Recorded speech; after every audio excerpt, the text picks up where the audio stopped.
शादियों में जाकर तुम कितना भोजन बर्बाद कर देते हो, आपने कभी सोचा है?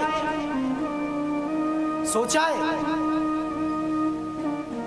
एक प्लेट ली, उसमें ज्यादा से ज्यादा सब कुछ इधर से उधर रख लिया, खबा नहीं और फेंक दिया।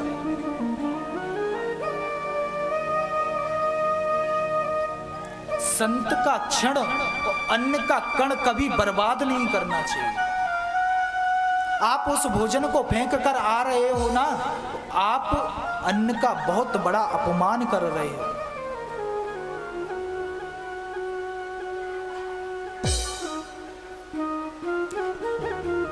जितना थाली में लो, जितना खा सको। अरे जितना तुम उसको फेंक रहे हो ना, वो किसी काम का थोड़ी नहीं है। अरे थोड़ा सोचो, थोड़ा समझो, जितना उसको आप बर्बाद कर रहे हो, शायद हो सकता है किसी व्यक्ति का पेट भर सकता है उससे।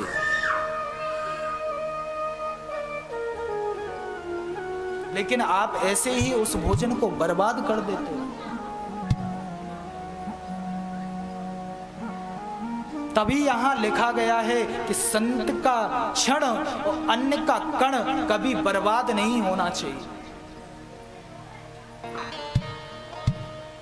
संत अगर आपके पास में, आप या उनके पास में जा रहे हो या वो आपके पास में आ रहे हैं, एक भी % कोई ऐसी चीज मत बोलो उनसे, एक भी ऐसा प्रश्न मत करो कि उनका समय बर्बाद हो।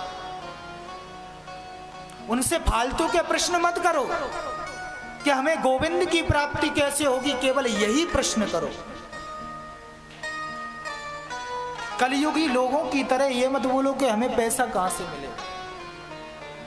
और अन्न का कण आपकी थाली, आप जब भोजन करने बैठो, चाहे आप शादी में जाओ, चाहे किसी पार्टी में जाओ, चाहे आप घर में भोजन करो, एक भी कण आपका बर्बाद नहीं होना चाहिए। वो बोलते हैं ना, उतना लो थाली में, फिके ना नाली में।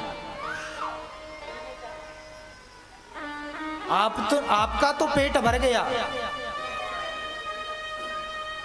और आप पेट भरकर उठकर चल दिए, और जो आपका बचा हुआ भोजन है वो कोई खाने वाला थोड़ी नहीं है, फेंकेगा वो। शादियों में इतना अन्न बर्बाद हो जाता है। अरे मैं ये कहता हूं, अगर बचेगा तो किसी ना किसी का पेट तो भरेगा। भरेगा कि नहीं भरेगा बताइए? तो आज से ही एक नियम बनाओ, चाहे आप घर पे रहें, चाहे आप पार्टी में जा रहे हो, चाहे आप शादी में जा रहे हो, व्यर्थ नहीं जाना चाहिए भोजन।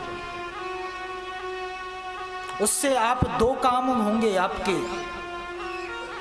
एक तो अन्न का जो बर्बाद करने का आपको पाप लगेगा वो नहीं लगेगा, और एक दूसरा, अगर आप फेंकोगे नहीं, किसी भूखे के पेट में वो जाएगा तो कितना बड़ा पुण्य आपको मिलेगा साहब।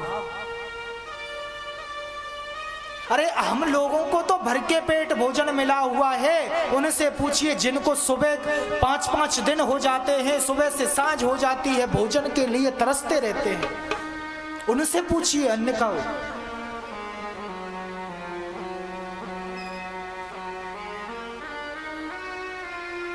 उनसे बात करिए जाकर के, तुम बिना भोजन के कैसे सो जाते हो। अरे हमें चाहे अब हम लोग बोलते हैं कि गरीब हैं हम। किस बात से गरीब हैं? जब पेट भरकर भोजन हमें मिल रहा है तो किसी भी प्रकार के गरीब नहीं। गरीब तो वो हैं जो चौराहे पर पड़े हुए हैं भूखे। आप वृंदावन में जाकर देखना, लेकिन वहां इतना पुण्य हो रहा है आजकल कि लोग घर से बनवा कर डेली परिक्रमा में लेटे हुए व्यक्तियों को भोजन दे रहे हैं। कितना बड़ा पुण्य का कार्य कर रहे हो लोग। वो आपसे तो केवल मैं ये कह रहा हूं कि व्यर्थ नहीं जाना चाहिए थाली में। आप तो किसी को देने से रहे, आपके ही तो काम आएगा वो।